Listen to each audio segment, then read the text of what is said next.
in Miami. They call it a regatta. In Washington, D.C., it's referred to as the President's Cup. And in Seattle, it's the Seafair Trophy Race. But no matter what the name of the course or the race, the men in the cockpits call it by one name.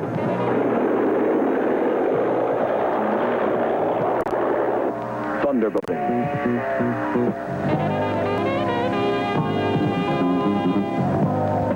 This is unlimited hydroplane racing, the biggest, fastest racing boats on water anywhere in the world.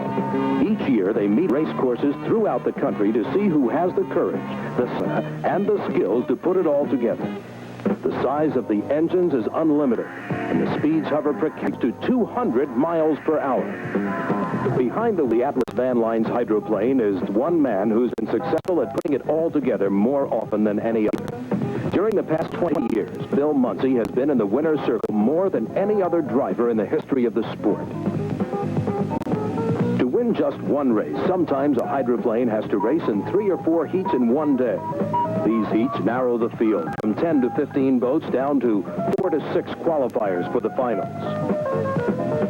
In close course competition, these 3-ton thunderboats often reach speed excess of 170 miles per hour. Because of the tremendous wear on the 500 horsepower Allison or Rolls-Royce engines, there's the ever-present danger of mechanical failure stopping a driver from entering a race, even after he is qualified. A good driver with a first-class boat and a top crew stands a good chance of making it to the finals. But from there on, the chances of victory get mighty slim.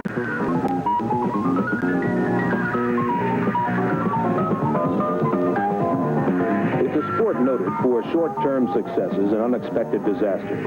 Yet in more than 2 decades of racing, out of 600 heats, Bill Munsey is batting better than 500. He has an astounding 38 career victories. In 1976, at the age of 47, Bill set 13 new records and won 5 of 9 races on his way to a 5th national championship. He's an exciter in an exciting sport. Let's listen while veteran Bill Munsey describes what it's like in the eye of the storm.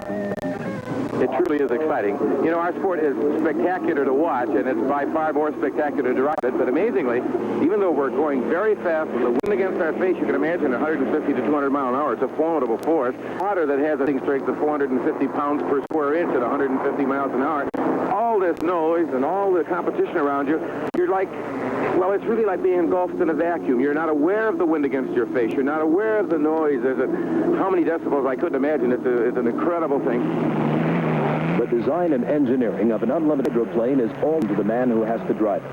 Every aspect of material, shape, and size must be carefully considered. And we turned that propeller sometimes 14,000 revolutions per minute. You know, an unlimited hydroplane is certainly a unique racing vehicle involving unique and sometimes mysterious design. Aerodynamically, it's amazing. It's designed to run with minimum friction areas, but they also have excellent directional stability so that they won't take off and fly over a bridge rather than under.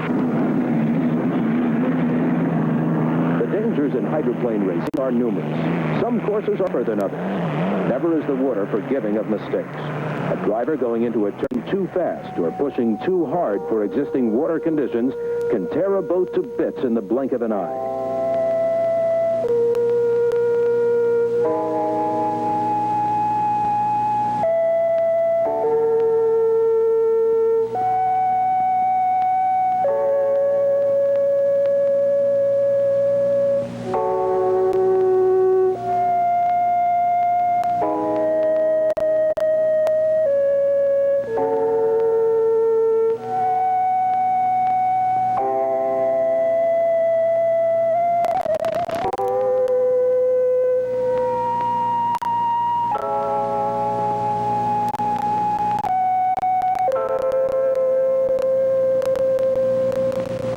Even this year's national champion couldn't escape the treachery of the Detroit River.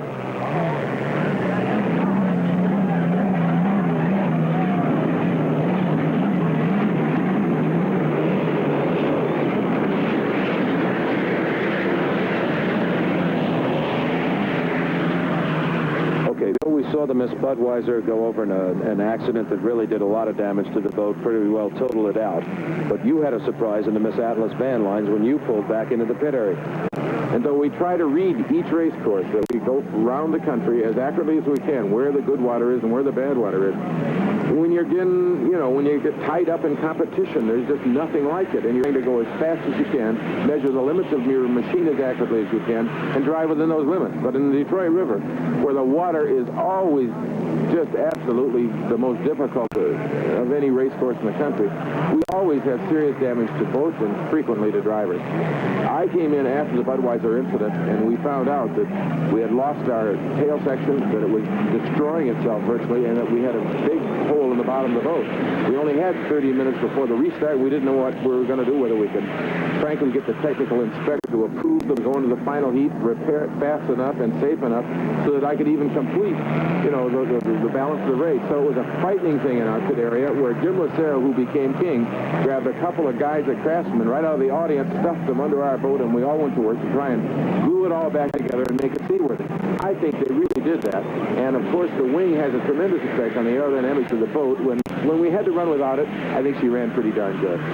This is the important thing. A lot of people wonder. They see a spoiler-type wing on the back. What are you trying to accomplish with a wing like that? Well, the idea is you can change the angle of attack on the whole hull as far as its attachment to the water is concerned, or the way it rides. Lift the bow up a little bit and maybe get or displace more air underneath the boat, you change the angle of the wing.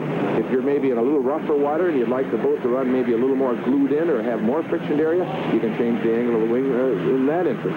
So it's a very flexible machine. Two boats side by side, racing on a rough water course. Are you aware of the other boat at all times, or are you simply sticking to your own pattern, Bill Muncie's way of driving? Well, I certainly watch the boats, and in your peripheral, you're able to pick up and pretty well measure where the balance of the field is, and you keep it in your mind's eye. Of course, if somebody's out in front, it's easy to figure out where he is. But when you are out in front, and you are able to establish a lane, and you do have the right-of-way, you do run your own race course. And I run one that is suitable to our equipment, that I think will allow us to run strategically the strongest possible race with minimum risk. Bill, the rooster tails are a beautiful sight for any of the fans to see, but they can also be a very deadly weapon. They've been described as that. I don't really believe that anybody would on purpose use that as a weapon to improve his position strategically. I don't think that anybody would take a chance on hurting somebody at these tremendous speeds that we're dealing with. Not only that, but I find out, too, that if you try to do that, you jeopardize your opportunity to win, and that's not in the interest of the whole objective. How much do you actually feel in the boat? Do you have the illusion when you're coming through the turns, you're crashing high out of the water, the fans are getting a thrill? Do you know actually that you are airborne at that turn? Oh, yeah. When it's riding in attitude, it's probably a symphony, a very understanding, warm, strong, almost a musical feeling to have everything performing beautifully in good attitude. When it's out of attitude, you measure it very, very accurately, and I'm going to tell you, you measure it by the seat of your pants. If you've been measuring it a long time, of course, the guy who can measure it most accurately will do an awful lot of winning. And as I say, when it gets out of attitude, you feel it, you see it, you understand it, and you hopefully make the right corrections.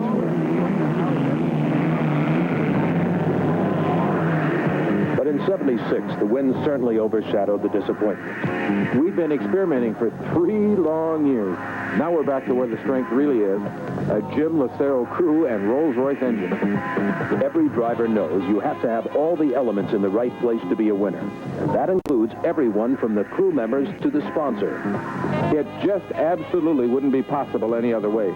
And we couldn't ask for a better, more supportive sponsor than Atlas Van Line. But anytime a boat wins 4 out of 6 races, you've got to give tremendous credit to the crew chief and his team. Besides being a genius at his job, Jim Lucero is one of the finest young men I've ever been associated with. He played a major role in designing our boat, and throughout the season he was as good a confidant as any driver could ask for he absolutely has to have one. He's still the youngest crew chief in the business, and from my point of view, he's the best. It's easy to see that Bill Muncie believes in surrounding himself with excellence, and the 1976 season record shows the results. May 23rd, 1976, Miami, Florida. The inaugural race for this new marriage, and what an auspicious beginning it was. The Atlas van lines took the checkered flag before 10,000 screaming fans. It was a hard-fought race against gusting winds and fast-charging competition. For the rest of the season, Atlas was the team to beat as they stormed the circuit from coast to coast. All right, ladies and gentlemen, the boats are going into the waters now as we get ready for this heat. Coming out onto the course first out will be the Atlas van lines, Bill Muncy.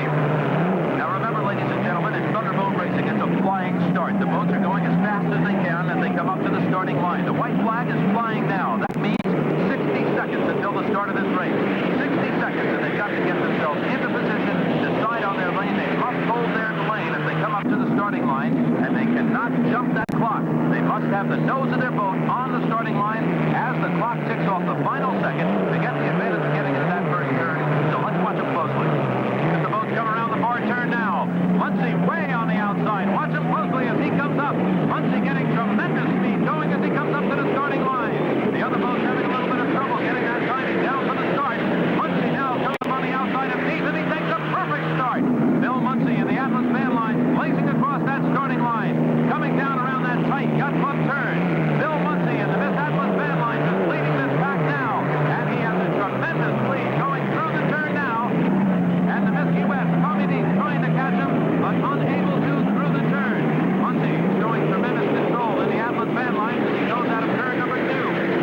Dean trying to creep up on the inside. He's unable to catch him. Muncy gets it into the straight end, hits it hard.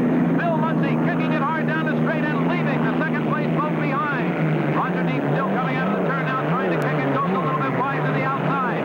Deep in the Miss US getting a little bit of that wake action. A fantastic sight to see, and we get the word now that Muncy in the Atlas van lines may be hitting a record. Muncy trying to get a record that was set back in 1965. A boat by the name of Miss Bardall, driven by a good friend, Ron Musson. And Bill Muncy right now charging down out of the high turn. The big turn by the Bell Isle Bridge, and he has got a tremendous lead on this pack of boats.